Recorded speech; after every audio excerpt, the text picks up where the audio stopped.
हाँ बेटा, तो इसी क्रम में अगला दोहा हम लोग देखते हैं। ये माया दीपक नर पतंग, भ्रमि भ्रमि इमय पड़ंत, कहे कबीर गुरु ज्ञान थे, एक आध उबरंत, एक आध उबरंत। इसको एक चीज में समझाने से पहले आप लोगों से पूछूंगा, मान लीजिए किसी भी बच्चे का कोई संरक्षक है, वो माँ बाप हो सकते हैं, गुरु हो सकता है, भाई हो सकता है, दोस्त हो सकता है, कोई हो सकता है, ठीक है। वो कब कब किस हद तक आपका साथ देगा? क्या वह हमेशा आपके साथ 24 घंटा लगा रहेगा? नहीं लगा रहेगा। आपका साथ कौन देगा? आपके बुद्धि देगी आपका साथ, आपके विचार देंगे आपका साथ, आपका संस्कार देगा आपका साथ। बात आ रही है समझ में? Yes sir. तो वही चीज यहाँ भी ध्यान देना है बेटा। यहाँ भी जो गुरु लिखा है ना, ये गुरु नहीं है, ये क्या है? गुण है। क्या है? गुण, सदगुण, अच्छे गुण। बात आई समझ में? Yes sir. तो यहाँ देखें, माया दीपक नर पतंग। माया माने क्या होता है बेटा? सांसारिक सुख। माया माने क्या होता है? सांसारिक सुख, सांसारिक सुख, साधन संसाधन, साधन संसाधन। बात आ रही है समझ में? Yes sir. सांसारिक सुख या साधन संसाधन, ये सब क्या कहलाता है? माया। दीपक माने दिया, नर माने मनुष्य, नर माने नारी, नर माने मनुष्य, नर पुरुष। लेकिन यहाँ पर नर का मतलब मनुष्य जात से है, वो चाहे स्त्री हो या पुरुष हो, सभी के लिए। आ रही बात समझ में? और पतंग माने क्या होता है बेटा? कीड़े मकोड़े, कीड़े मकोड़े आप लोग देखे होंगे तमाम। भ्रमि भ्रमि इमय पड़ंत, भ्रमि भ्रमि इमय पड़ंत। भ्रमि माने भ्रम में पड़कर, भ्रम में पड़कर, अर्थात सत्य का ज्ञान न जानकर, सत्य सच्चाई की जानकारी न होने पर, सच्चाई की जानकारी के बिना, सत्य की जानकारी के बिना। इमय माने इसी में, इमय माने इसी में या यहीं। पड़ंत माने पढ़ते हैं, गिरते हैं। पड़ंत माने पढ़ते हैं या गिरते हैं। बात आ रही समझ में? कहे कबीर गुर ज्ञान थे, कहे माने कहना, कहे माने कहना या कहते हैं, कहे माने कहते हैं। कबीर माने संत कबीर, गुर माने गुड़, और कैसा गुड़? सदगुण, ठीक है। ज्ञान माने जानकारी, ज्ञान माने जानकारी, अच्छे विचार। थे माने से, थे माने से। एक आध, जैसे हम लोग कहते नहीं, एक आध लोग खाली नौकरी पाएंगे। क्लास में 60-70 बच्चे पढ़ रहे हैं, इसमें से एक आध लोग नौकरी पा जाएंगे। एक आध लोग मतलब एक का आधा नहीं, पूरे क्लास का आधा भी हो सकता है, एक भी हो सकता है। एक आध उबरंत, उबरंत माने उबरते हैं, उबरते हैं, अर्थात बच कर निकलते हैं, बच कर निकलते हैं। जब मोड़ आए तो बच कर निकलते हैं। कितने अजीब रिश्ते हैं यहाँ पर। एक गाना है, एक आध माने कुछ लोग, एक आध माने बेटा कुछ लोग, एक आध माने कुछ लोग। अब इसका अर्थ समझते हैं हम लोग। माया दीपक नर पतंग। बरसात के मौसम में आप लोग दिया जलाए नहीं? तो दिया लोग जलाते नहीं है, लाइट का जमाना है, बल्ब जलता है। तो जब बल्ब जलता है बरसात के मौसम में या ठंडियों के मौसम में, तो देखिए उसके पास तमाम छोटे मोटे कीड़े मकोड़े आ जाते हैं। Yes sir. आते हैं ना? Yes sir. लेकिन क्या होता है, पहले के समय में जब दिया जलता था तो लोग छोटे छोटे कीड़े मकोड़े उसके पास आते थे और उसमें घुसने का प्रयास करते थे। Yes sir. ठीक है, उसमें घुसने का प्रयास, कहाँ? उसकी लौ में। और जैसे उसके संपर्क आए तो उसकी गर्मी से मर जाते थे, अपना अस्तित्व खत्म कर लेते थे। अभी भी क्या है, कहीं 100 वाट का बल्ब होता है, हैलोजन जलता है, तो वो आते हैं, उसके बल्ब के पास इतनी गर्मी होती है, वो जैसे बल्ब के पास जाना चाहेंगे तो पहुंचने से पहले ही बीच में उनका पुखना उखना क्या हो जाएगा? जल जाएगा, और वहीं गिर करके तड़प तड़प के मर जाएंगे। तो यहाँ पर क्या है, नर पतंग। तो ये जो आज का मनुष्य है बेटा, वो उन्हीं कीड़े मकोड़ों के जैसा हो गया है। ये जो आज का मनुष्य है उन्हीं कीड़े मकोड़ों के जैसा हो गया है, जिनको सत्य का ज्ञान नहीं था कि ये हमारे लिए भ्रमजाल है, हम इसके पास तो जा रहे हैं लेकिन वहां से वापस आ पाएंगे नहीं। जिस प्रकार से कीड़े मकोड़े बिना जानकारी के अभाव में, बिना जानकारी के दीपक के पास जाते हैं और फिर अपना अस्तित्व खत्म कर लेते हैं, उसी प्रकार आज का ये नर मनुष्य है, ये भी उसी कीड़े मकोड़ों के जैसा भ्रम में पड़कर सच्चाई की जानकारी के बिना उस दीपक कैसा दीपक? माया दीपक।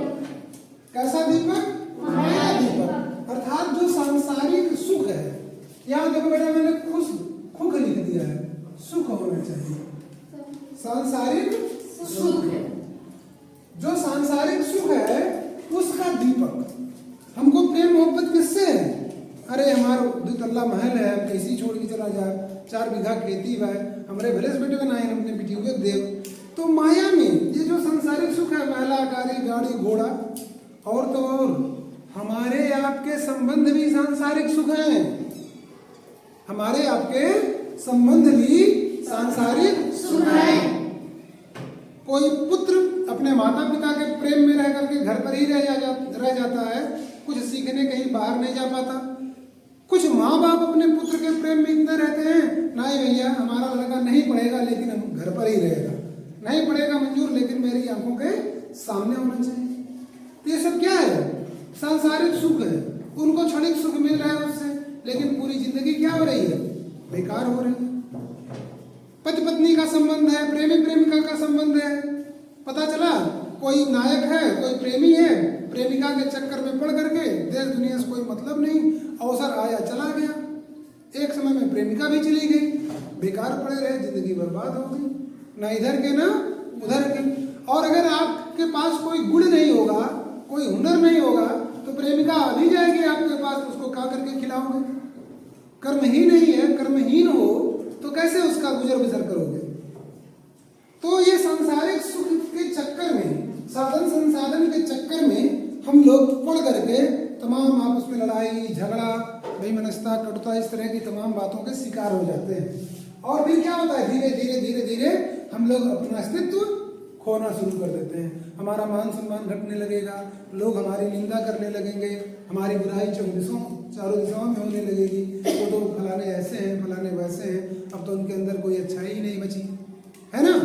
तो ये जो है, जिस प्रकार से कीड़े मकोड़ों को दीपक का ज्ञान नहीं था, लोग उसके पास जाते थे और उसी में उसके संपर्क में आकर के अपना अस्तित्व खो देते थे, एकदम उसी तरह से आज का जो मनुष्य है उन्हीं कीड़े मकोड़ों की तरह इस माया रूपी दीपक के भ्रमजाल में पड़कर बार बार उसी में गिरता रहता है और अपना अस्तित्व खत्म कर लेता है। लेकिन फिर कबीर साहब कहते हैं उसमें से कुछ ऐसे हैं, एक आध लोग, एक आध लोग का मतलब कुछ लोग। कहे कबीर गुर ज्ञान थे, लेकिन कबीर दास जी कहते हैं, संत कबीर कहते हैं, लेकिन ऐसे व्यक्ति जिनके पास सच्चाई का ज्ञान था, जिनके पास जिनके हृदय में सद्गुणों का वास होता था, जिनका चरित्र पावन पवित्र होता था, जिनके क्रियाकलाप में शील सदाचार झलकते थे, वो व्यक्ति इस माया रूपी दीपक को पहचानते हैं और उसके पास नहीं जाते हैं, और अगर चले भी जाते हैं तो उनके पास इतना सामर्थ्य रहता है कि उस सद्गुरु के जो सद्गुण है उनके हृदय में, उसके प्रभाव से वहां से बच करके निकल आते हैं एक आध ग्रंथ। उसमें से कुछ लोग ऐसे होते हैं जिनके हृदय में सद्गुणों का वास होता है, वो लोग भी उस माया रूपी दीपक के पास तो जाते हैं, लेकिन अपने आप को, अपने अस्तित्व को बचा करके वापस भी आ जाते हैं। बात आ रही है समझ में? yes, वो साधारण लोग नहीं होते हैं, वो महान लोग होते हैं जिनका चरित्र चित पावन होता है, मन पवित्र होता है, शील सदाचार उनके हर क्रियाकलाप में रहता है। वही लोग इस माया रूपी दीपक के चक्कर में पड़ करके रह नहीं जाते हैं, इसके पास तो जाते हैं, लेकिन फिर अपने आप को बचा करके, अपने अस्तित्व को बचा करके वापस भी आ जाते हैं। बात आ रही है समझ में? yes, जैसे मान लो शिवम है, शिवम का कोई दोस्त है, उसका भाई बहुत शराब पीता है, तो जब हम लोग उसको समझाने गए तो कहता है क्या करें, समाज ही ऐसा मिल जाता है कि लोग पिला देते हैं तो हमको पीना पड़ जाता है। तो वह समाज क्या है? वही तो है माया दीपक। वह समाज क्या है? माया दीपक है। उसको इस सच्चाई का ज्ञान नहीं है कि आज हम शराब पी रहे हैं, कल को हमारी सामाजिक क्षति होगी, मानसिक क्षति होगी, आर्थिक क्षति होगी, लोग हमको अच्छा नहीं समझेंगे, धीरे धीरे उसका मान सम्मान सब कुछ घटने लगेगा, उसका अनादर होने लगेगा। इस बात की जानकारी नहीं है उसको, फिर वह शराब पीने में व्यस्त हो जाता है। लेकिन एक ऐसा व्यक्ति था जो जानता था अच्छाई क्या चीज है, बुराई क्या चीज है, शराब सभी प्रकार के विकारों की जननी है, वह भी उस समाज में जाता है, लोग उसको शराब पिलाने की भरपूर कोशिश करते हैं, लेकिन उसके पास वह जो सद्गुण था, जो अच्छी जानकारी थी, नहीं शराब पीना तो मौत से भी बढ़कर है, कीड़े मकोड़ों की जिंदगी से भी बदतर है शराब पीना। तो वो जो है शराब नहीं पीता है, अपने आप को, अपने अस्तित्व को बचा करके वहां से निकल लेता है। लेकिन एक जो दूसरा स्वयं के दोस्त का भाई, वो उसी में पड़ा रहा और पिया, और आज उसकी स्थिति देखिए, और जो लोग शराब से बच करके आ गए हैं उनकी स्थिति देखिए। तो बात समझ में आई? या सद्गुण कैसे आपको बचा करके लाता है?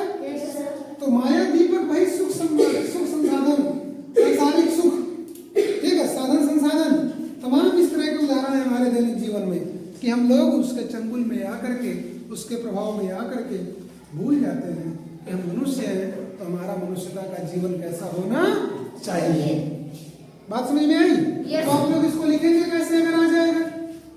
तो माया दीपक नर पतंग भरी भ्रम भ्रम भ्रम इवाय पड़न, कहे कबीर गुरु ज्ञान थे एक आध उपरंत। माया दीपक, आज के जो मनुष्य हैं वह जिस प्रकार कीड़े मकोड़े दीपक के पास जाते हैं और उसके प्रभाव में आकर के जल करके मर जाते हैं या खत्म हो जाते हैं, अपना अस्तित्व खत्म कर लेते हैं, ठीक है, उसी प्रकार आज का मनुष्य है वह क्या कर रहा है? भौतिक संसाधन के चक्कर में, सुख संसाधन के चक्कर में, माया रूपी दीपक के चक्कर में आकर के, और सच्चाई का ज्ञान उसके पास नहीं है, इसलिए वह भ्रम में रहता है कि हो सकता है हमको यहाँ से कुछ मिले, लेकिन कुछ मिलता नहीं है, और अपना अस्तित्व बार बार खोता रहता है, बार बार खोता रहता है। परंतु संत कबीर कहते हैं जिनके हृदय में सद्गुणों का वास होता है, जिनके चरित्र में शील सदाचार होता है, वो लोग भी वैसे माया रूपी दीपक के संपर्क में तो आते हैं, लेकिन अपना अस्तित्व नहीं खोते, अपने आप को सुरक्षित बचा करके, अपना मान सम्मान बचा करके वापस चले जाते हैं। ठीक है, तो हमको उस तरह से पतंगों के समान नहीं रहना है, हमको सद्गुण वाले मनुष्य के समान रहना है, जो किसी भी मुसीबत से, किसी भी प्रकार की परिस्थिति से अपने आप को बाहर निकालने का क्षमता रखता हो। और वह कब आएगा? जब आपके पास गुण होंगे। कैसे गुण होंगे? सद्गुण होंगे, जब आपके क्रियाकलाप में शील सदाचार झलकेंगे। क्लियर? अब हम लोग आते हैं बेटा अगले दोहे की तरफ। आइए बेटा अब अगले दोहे की तरफ चलते हैं हम लोग। देखें इसको। जब मैं था तब गुरु नहीं, तब तो छूट गया है, अब गुरु है हम ना, प्रेम गली अति साकरी तामेलो न समा। कबीरा पावे दोनों समान। आइए समझते हैं इसको। जब का मतलब तो सबको समझ में आ रहा है। मैं माने क्या होता है बेटा? घमंड। मैं माने क्या होता है? घमंड। मैं मीन्स क्या होता है? घमंड। गुरु माने तो आप लोग जान ही गए। गुरु कौन होता है? जो हमारे गुरु को तोड़ दे। गुरु कौन होता है? जो हमारे गुरु को तोड़ दे। गुरूर क्या होता है? घमंड। गुरूर क्या होता है? घमंड। कहते हैं जिसके जीवन में गुरु नहीं होता उसका कोई काम कभी शुरू नहीं होता, और जिसके जीवन में गुरु नहीं होता है उसके जीवन में गुरूर होता है। इसलिए गुरूर को चकनाचूर करने के लिए गुरु की आवश्यकता होती है। बात आ रही है समझ में? ये बात तो हम लोग आज कहते हैं, लेकिन हमारे कबीर साहब तो आज से सैकड़ों साल पहले कह चुके। क्या कहे? जब मैं था तब गुरु नहीं। गुरु माने गुरु, शिक्षक, उपदेशक नहीं माने नहीं। अब गुरु है, हम ना है। यहाँ पर बेटा मैं और हम, इन दोनों का ही मतलब क्या है? घमंड। दोनों एक दूसरे के पर्यायवाची। घमंड। प्रेम गली अति सांकरी। सांकरी माने बहुत पतली। सांकरी माने बहुत पतली। अति माने बहुत। अति माने बहुत। तामे उसमें। तामे माने ता माने उस। में माने में। दो माने दोनों। न माने न। समाई माने समाहित नहीं होंगे। समाई माने समाएंगे नहीं। समाएंगे नहीं, रह नहीं सकते। रह नहीं सकते। आइए अब इसको समझते हैं। गुरु जी कहते हैं जब मैं था तब गुरु नहीं। जब हमारे हृदय में घमंड था, गुरूर था, तब मेरे पास कोई गुरु नहीं था। क्योंकि जब मैं अपने ही मन में चूर रहूंगा, अपने गुरूर में चूर रहूंगा, तो कौन हमको शिक्षा देगा? कोई हमको अपनाएगा? हमारा चरित्र एकदम बेकार होगा। ठीक है, शील सदाचार उसमें से गायब होंगे, क्योंकि हम किसी को कोई तवज्जो ही नहीं देंगे। ठीक है, तो जब हम किसी को तवज्जो नहीं देंगे तो कोई हमको कैसे तवज्जो देगा? जब मैं था तब गुरु नहीं। जब मेरे जीवन में, मेरे हृदय में, मेरे मन मस्तिष्क में घमंड भरा था, तब मेरे पास कोई गुरु नहीं थे। अब गुरु है, हम ना ही। लेकिन जैसे ही मेरा घमंड मुझसे दूर हुआ, जैसे ही मेरा मद चूर चूर हुआ, मेरा गुरूर मुझसे दूर हुआ, घमंड मेरे हृदय से, मेरे जीवन से बाहर निकल आया, तुरंत मुझे गुरु मिल गए। तुरंत क्या हुआ? मुझे गुरु मिल गए। अब गुरु हैं, हम ना हैं। अब हमारे जीवन में गुरु है, घमंड नहीं है। अर्थात घमंड जैसे ही बाहर निकला, वैसे ही हमारे जीवन में गुरु आ गए। प्रेम गली अति सांकरी। प्रेम गली अति सांकरी। बेटा ये प्रेम गली क्या चीज है? ये प्रेम गली क्या चीज है?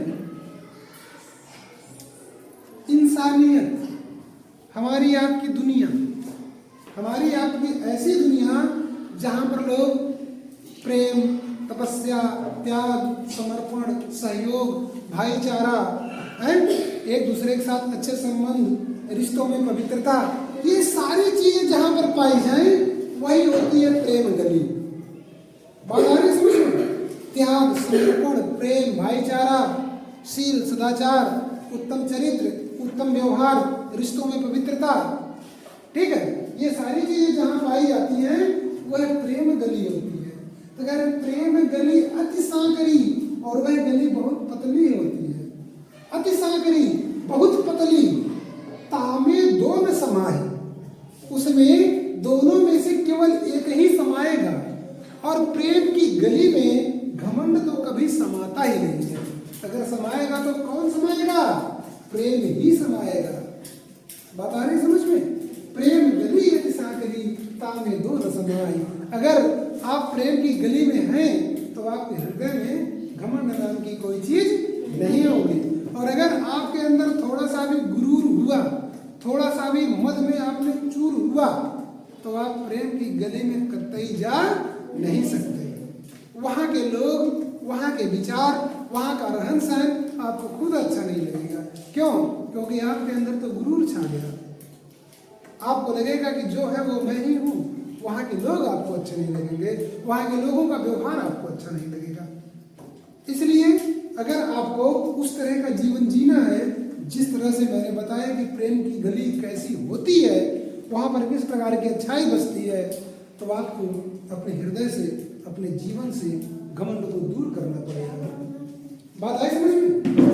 तो जब मैं था तब गुरु नहीं, जब मेरे जीवन में, मेरे हृदय में घमंड था, मैं मद में चूर था, मेरे पास गुरूर था, तो मुझे कोई गुरु नहीं मिले। परंतु जैसे ही मैंने अपने गुरूर को चकनाचूर किया, मेरे जीवन से मेरा घमंड, मेरा गुरूर दूर हुआ, तुरंत मुझे गुरु मिल गए। अब जब गुरु मिल गए तो जो प्रेम गली है, जिसमें रिश्तों में पवित्रता होती है, सच्चाई का वास होता है, सबके चरित्र उत्तम होते हैं, उत्तम व्यक्तित्व होता है, अच्छी बोलचाल होती है, वाणी में मधुरता होती है, किसी प्रकार की कटुता बेमनस्ता नहीं होती है, वह है प्रेम गली। तो हम भी जो है उसमें जाने लायक हो गए। हम भी प्रेम की गली में जाने गए और उसके सारे सदाचार हमारे अंदर भी आने लगे। और यह भी हमको पता चला कि अगर जिसके पास दोनों होगा, कि प्रेम का भी भाव हो और घमंड का भी भाव हो, तो वह व्यक्ति कतई उस प्रेम की गली में नहीं जा सकता। अगर उसको उसमें जाना है तो उसको अपने मद को चूर करना पड़ेगा, गरूर को चकनाचूर करना पड़ेगा, तब जाकर के वह उस प्रेम गली में समाहित हो पाएगा। बात आई समझ में? अब बेटा हम लोग अगले दोहे की तरफ आते हैं। आइए बेटा हम लोग अगले दोहे की तरफ चलते हैं। भगति भजन हरि नाम है, दूजा दुख पार, मनसा वाचा कर्मणा, कबीर सुमिरन सार, कबीरा कबीर सुमिरन सार। आइए अब इसके अर्थ को जानते हैं। बेटा इसको बड़े ध्यान से समझिएगा, क्योंकि मेरी जो व्याख्या है, मैं जिस तरह से आपको समझा रहा हूं, पूरे भारत में आप तलाश डालेंगे, कोई दूसरा इस तरह से समझाने वाला आपको मिलेगा नहीं। ये मैं गारंटी के साथ कह सकता हूं। इन शब्दों की जो व्याख्या मैं कर रहा हूं, जो वास्तविक व्याख्या, जो हर एक व्यक्ति के, हर एक मनुष्य के, चाहे वो किसी भी देश का वासी हो, किसी भी देश का वासी हो, सबके जीवन में लागू होता है। और कर्म के फल पर विश्वास रख करके फल पाता है, और किसी के सहारे की जरूरत नहीं हमको अपने जीवन में। और जब आपके ज्ञान चक्षु खुलेंगे तब आपको याद आएगा कि यह सत्य है कि जो सर हम लोगों को समझा रहे थे, वही अर्थ उसका वास्तविक जीवन के लिए उपयोगी है। बाकी सब तो कहीं ना कहीं आडंबर भी समा देंगे, हरि माने भगवान बता देंगे, गोविंद माने भगवान बता देंगे, जिसको ना किसी ने देखा ना किसी ने जाना। लेकिन कबीरदास ने साथी में केवल पुनर्रचनाओं को डाला है, जो हमारे सामने प्रस्तुत हो, जो हमारे सामने प्रत्यक्ष या परोक्ष रूप से हमारे अनुभवों पर खरी उतरने वाली हो, हमारे ज्ञानेंद्रियों पर खरी उतरने वाली हो। बात आ रही समझ में? बेटा आप लोग इस दोहे के अर्थ को खूब ध्यान से समझिएगा। भगति भजन हरि नाम, शांत रहो बेटा, एकदम बड़े ही तन्मयता से के साथ, तल्लीनता के साथ एकदम लग जाइए समझने में। यहां पर जो बेटा भ अक्षर है, इसका मतलब होता है भटकाव। क्या होता है? भटकाव, भूला हुआ आदमी। और गति माने चलना, गति माने चलना, मतलब जिसको जो ज्ञान मिला, चाहे अच्छा या बुरा, उसी को पकड़ा और चलना शुरू कर दिया। कभी उधर गया, कभी उधर गया, कभी किधर गया, उसको ये ठिकाना नहीं है यह अच्छा रास्ता है कि बुरा रास्ता है। इससे हमको सदगति मिलेगी कि दुर्गति मिलेगी, हमारा उत्थान होगा कि पतन होगा, इसकी जानकारी नहीं है। ऐसे लोगों को भगत कहते हैं। क्या कहते हैं? भगत। जिनकी गति ही भटकाव पर आधारित हो। जिनकी गति कैसी हो? भटकाव पर आधारित हो। भगति भजन हरि नाम है। तो ऐसे लोगों के लिए बेटा, जिनकी जिंदगी भटकाव पूर्ण हो, भूलों से भरी हुई हो, गलतियों से भरी हुई हो, ऐसे लोगों के लिए भजन उस नाव के समान है। नाव आप लोग जानते हैं? नाव देखे हैं सभी लोग? उस पर बैठ करके नदी में, नाल, तालाबों में सिंगाड़ा निकालते हुए देखे होंगे लोग, मछली मारते हुए, पकड़ते हुए देखे होंगे। कुछ लोग आवागमन के लिए इस पार से उस पार जाने के लिए भी नाव का इस्तेमाल करते हैं। वही नाव है बेटा।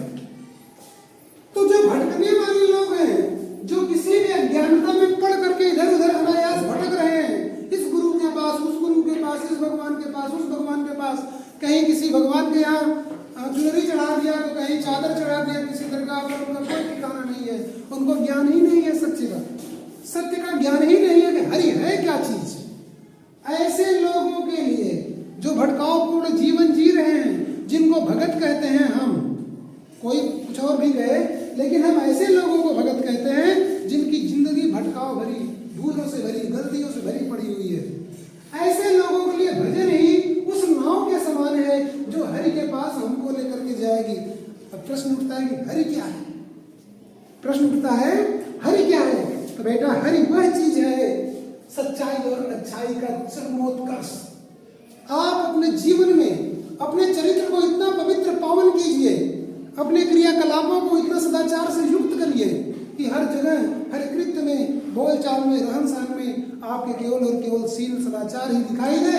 तब आप जाकर के सच्चाई और अच्छाई के चरमोत्कर्ष पर पहुंचेंगे, जिसको हरि की संज्ञा दी गई है। जिसको किसकी संज्ञा दी गई है? हरि की। ठीक है बेटा। तो हरि माने भगवान आप लोग मत समझिएगा, कतई नहीं, वो कभी नहीं मिलेगा, वो कभी मिलने वाला नहीं है। और जो चीज होती है वही मिलती है। तो बेटा हरि माने सच्चाई और अच्छाई का चरमोत्कर्ष। आपको अगर यहाँ पहुंचना है तो भजन का सहारा लेना पड़ेगा। किसका सहारा लेना पड़ेगा? भजन का। क्योंकि यही भजन उस नाव के समान है जो हमको इस दुख के सागर से पार लगा करके सच्चाई और अच्छाई के चरमोत्कर्ष पर पहुंचाएगा, सच्चाई और अच्छाई के शिखर पर पहुंचाएगा। अब प्रश्न उठता है, यह भजन क्या है? तमाम लोग भजन करते हुए आप लोगों ने देखा होगा, तमाम लोगों को, कोई राम का भजन, कोई श्याम का भजन, कोई बुद्ध का भजन, कोई भीम का भजन, कोई अल्लाह का भजन, कोई यीशु का भजन, किसी न किसी का भजन लोग किए हैं। उस भजन से कुछ होने जाने वाला नहीं है, वो भटकाव है। तो फिर भजन कैसा, कौन सा भजन करना है हमको? तो बेटा भजन को बड़े ही तल्लीनता के साथ जान लीजिए। भय माने होता है भारत। भय माने क्या होता है बेटा? भारत। अभी मैं बताऊंगा भारत का मतलब क्या होता है। और यहाँ पर देखिए, इसमें 3 अक्षर लिखे हुए हैं, भजन। भजन। अगर इसको भय को अलग देखेंगे तो भारत होगा, जय और न को एक साथ देखेंगे तो जन। जन माने होता है लोग। जन माने क्या होता है? लोग। समझ में आ रहा है? जन माने लोग। कौन लोग? हम मनुष्य, हम मनुष्य। और अगर भय और जय को एक साथ आप पढ़ेंगे तो होता है भज। भज माने कहना, उच्चारित करना। भज माने कहना, उच्चारित करना। अगर भय और जय को एक साथ पढ़ेंगे बेटा, ध्यान दीजिएगा, भज माने होता है कहना या उच्चारित करना, उच्चारित करना। और फिर जो भज माने हो गया कहना, उच्चारित करना, जन माने हो गया लोग। अब अलग अलग अक्षरों की व्याख्या हम लोग देखेंगे। भय माने होता है भारत। भय माने भारत। जय माने जानकारी। जय माने जानकारी, ज्ञान। और न माने नहीं। न माने नहीं।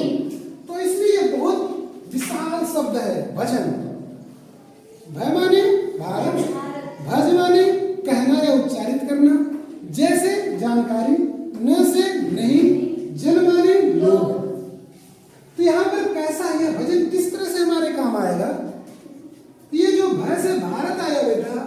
इसमें भी देखो 3 अक्षरों का मेल है, भारत। तो यहाँ पर जो भा है, भा का मतलब बेटा भाव, भा का मतलब भाव। अब भाव क्या चीज होता है? हमारी आपकी लाइफ में, हमारे आपके गांव में, क्षेत्र में, आसपास पड़ोस में हम लोग तमाम इस तरह की घटनाएं देखते होंगे या सुनते होंगे, फलाने बहुत भाव मारे थे। इस भाव का मतलब क्या है? भाव का मतलब है आदमी का रहन सहन, तौर तरीका। भाव का मतलब क्या है? रहन सहन, तौर तरीका। जिसका तौर तरीका अच्छा होगा उसका भाव अच्छा होगा, जिसका तौर तरीका गंदा होगा उसका भाव किसी काम का नहीं होगा। बात आ रही समझ में?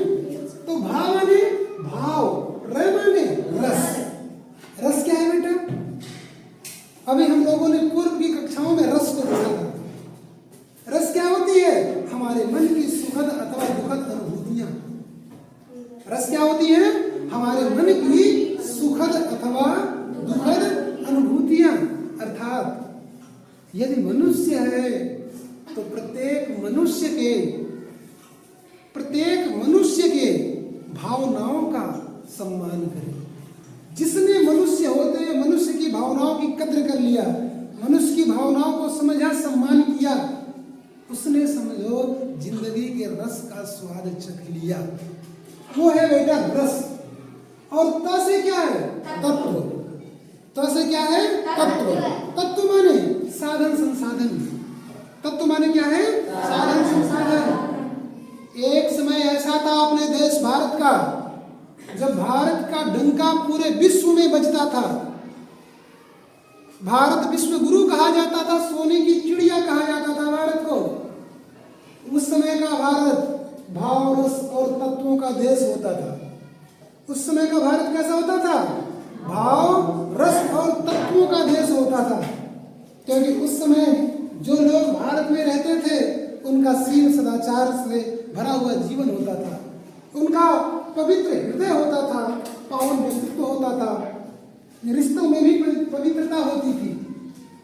यहाँ पर भजन का मतलब, यह जो भजन लाया गया है यही बताने के लिए लाया गया है बेटा, हमें जब भारत भाव, रस और तत्वों का देश था, वहां पर रहने वाले लोगों का जो व्यक्तित्व था उससे हमें सीख लेकर के अपने चरित्र को उत्तम बनाना है।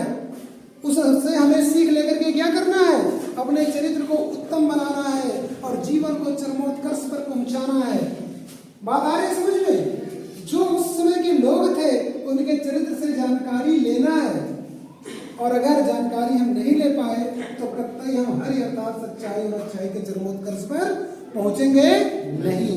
तो यहाँ पर भजन का मतलब बहुत बड़ा है। हम सभी को भाव, रस और तत्वों के देश, जब भारत भाव, रस और तत्वों का देश हुआ करता था, लोगों का व्यवहार कुशल हुआ करता था, रिश्तों में पवित्रता होती थी, चित्त निर्मल होता था, उस समय के लोगों के बताए हुए रास्ते पर, उस समय लोगों के चरित्र को अपनाकर अपने हृदय में चरितार्थ करके जब हम लोग आगे बढ़ेंगे तब जाकर के वह भजन अर्थात हमारा जो क्या है शरीर के क्रियाकलाप होंगे वो हमको ले जाकर के सच्चाई और अच्छाई के चरमोत्कर्ष पर पहुंचाएंगे। और अगर हम लोग इस भजन से भटके किसी और भजन में पड़ गए, किसी का नाम लेकर के राम राम राम राम रटते रहो, कृष्ण कृष्ण कृष्ण कृष्ण रटते रहो, राधे श्याम बोलते रहो, अल्लाह तेरी कुदरत, अल्लाह का करम हो कहते रहो, या अल्लाह तेरी जैसी रहम वैसे हमारे करम, कुछ भी करते रहो बेटा। व्रत रख लो, उपवास रख लो, चारों धाम कर लो, तीर्थ कर लो, मंदिर बनवा दो, मस्जिद बनवा दो, कुछ भी कर डालो, आपके जीवन से दुख खत्म होने वाला नहीं है। अगर आपके जीवन से दुख खत्म होगा तो भाव, रस और तत्व के देश जब भारत अपना हुआ करता था उस समय के लोगों का व्यक्तित्व पढ़िए, उनके चरित्र को समझिए और उनके चरित्र से ज्ञान लेकर के अपने चरित्र को निखारिए, तब जाकर के आप हरि तक पहुंच पाएंगे। तब वह भजन आपके लिए नाव के समान होगी जो आपको दुखों से बचा करके हरि अर्थात सच्चाई और अच्छाई के चरमोत्कर्ष पर पहुंचाएगी। अन्यथा दूसरा दुख अपार, अगर आपने दूसरा कोई रास्ता अपनाया तो आपके जिंदगी में अपार दुख मिलेंगे। दुख की कोई सीमा नहीं होगी, कितने दुख आपको भोगने पड़ेंगे। बात आ रही समझ में? और यह भजन, ये जो भाव रस और तत्वों का देश था भारत, कब हुआ करता था? जब लोग मनसा वाचा कर्मणा, मनसा वाचा कर्मणा, अर्थात मनसा माने मन से, मनसा माने मन से, वाचा माने वाणी से, वाचा माने वाणी से, कर्मणा माने कर्म से, अर्थात क्रियाकलाप से। क्रियाकलाप का मतलब होता है हमारे शरीर की गतिविधियां, हम अपने हाथ से, अपने पैर से, अपनी आंखों से, अपने मुंह से किस प्रकार का व्यवहार कर रहे हैं, ये होता है बेटा कर्मणा। वह भावरस वाले तत्व, भावरस और तत्व वाले देश में जो लोग रहते थे उनका व्यक्तित्व कैसा था? वो लोग मन से, वचन से, कर्म से कभी भी किसी का अहित नहीं सोचते थे, ना करते थे। हमेशा सबके सुखद जीवन की मंगल कामना करते थे। और जो व्यक्ति सबके सुखद जीवन की मंगल कामना करेगा वो खुद भी पवित्र रहेगा और दूसरों को भी पवित्र रखेगा। कबीर सुमिरन सार, कबीर दास जी कहते हैं, इसको हमेशा याद रखो, यही जीवन का सार है। क्या?